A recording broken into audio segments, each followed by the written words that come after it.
শাড়ি বা লুঙ্গি দিয়ে যাকাত দিলে যে ক্ষতিটি আপনার জীবনে হবে, অনেকের রয়েছে এই রমজানে শাড়ি বা লুঙ্গি দিয়ে কিন্তু যাকাতটা দেয়। এটা মারাত্মক একটা বাজে কালচার আমার মতে। কেননা বাংলাদেশে এমন নিউজও আমি পড়েছি যে এই শাড়ি বা লুঙ্গি এটা নিতে যেয়ে সিরিয়াল ধরে এই জায়গায় পদপিষ্ট হয়ে মারা গিয়েছে, এরকম ঘটনাও রয়েছে।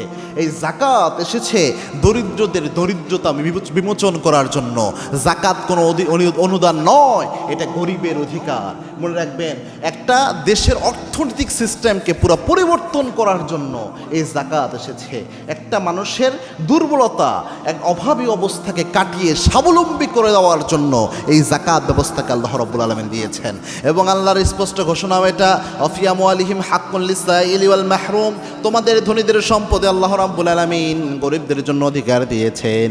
এবং এই যাকাতের ব্যাপারে স্পষ্ট বর্ণনা এসেছে আল্লাহর হাবিব সাল্লাল্লাহু আলাইহি ওয়াসাল্লাম যেইভাবে যাকাত ব্যবস্থা কায়েম করতেন, এটার মাধ্যমে একটা দেশের অর্থনীতি খুব মোড়চড় করে যেত। একটা দেশ অধিকাংশ দরিদ্র মানুষ তারা ধনী হয়ে যেত শুধুমাত্র যাকাত ব্যবস্থা থাকার কারণে। ওমর রাদিয়াল্লাহু আনহু শাসনামল থেকে পরবর্তী শাসনামলগুলোতে যাকাত নেওয়ার মতো লোক খুঁজে পাওয়া যেত না। তো বাংলাদেশে যারা যাকাত দেয়, দেখবেন অনেকে যেটা করে, এই যাকাতদের নামে শাড়ি লুঙ্গি দেওয়া শুরু করে। আর শাড়ি লুঙ্গি নিয়ে কি হয়, 300 টাকার একটা শাড়ি 500 টাকার একটা লুঙ্গি পেয়ে ওটা পরলে তো এমনিই শেষ হয়ে যায়। এইভাবে আপনার যাকাত দেওয়া দরকার নাই। ধরেন আপনার 5 লক্ষ টাকা আপনি যাকাত দেবেন, তো 5 লক্ষ টাকা আপনি 500 টাকা করে দিয়ে বিশাল সব এলাকায় আপনি গরিব মানুষকে শাড়ি লুঙ্গি দিলেন, এটা কোনো ফায়দা হয় না। পারলে এটা দিয়ে আরও মানুষের অনেক সময় যার এটা প্রয়োজন নাই, কারোটা যদি খারাপ পরে কাপড় বা শাড়ি বা লুঙ্গি, কারো মনোপুত হলো না, সে মন খারাপ করলে আর আপনার বরদোয়া আসবে তার পক্ষ থেকে। আপনি যেটা করবেন, আপনি 500 মানুষকে যাকাত দেওয়া দরকার নাই, আপনি 5 জন মানুষকে যাকাত দেন।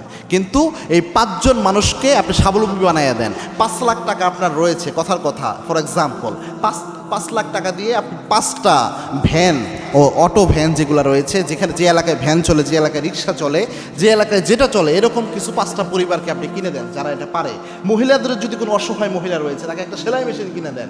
এরকম এমন কিছু কিনে দেন যেটার মাধ্যমে তার একটা আর্নিং সোর্সের পথ বের হয়ে যায়। এরকম অল্প কয়েকজনকে করে দেন, দেখবেন তার পুরো পরিবারটা দাঁড়ায় যাবে আপনার একটা এই উদ্যোগের কারণে। এই জন্য এই জিনিসের জন্য মূলত যাকাত এসেছে, যে আরেকজনের ভাগ্যের চাকা, রিজিকের চাকা ঘুরে যায় যেন, আরেকজনের অর্থনৈতিক প্রবৃত্তির পথ যেন খুলে যায়, এই জিনিসের জন্যই তো যাকাত এসেছে। এজন্য যাকাত দিলে এইভাবে যাকাত দিবেন। 500 জনকে আপনার দেওয়ার দরকার নাই, 5 জনকে দেন, দেওয়ার মতো দেন, যাতে তার ভাগ্যের চাকা খুলে যায়, একটা ইনকাম সোর্স তৈরি হয়ে যায়। আল্লাহ আমাদের সকলকে বোঝার তৌফিক দান করুন, আল্লাহুম্মা আমিন।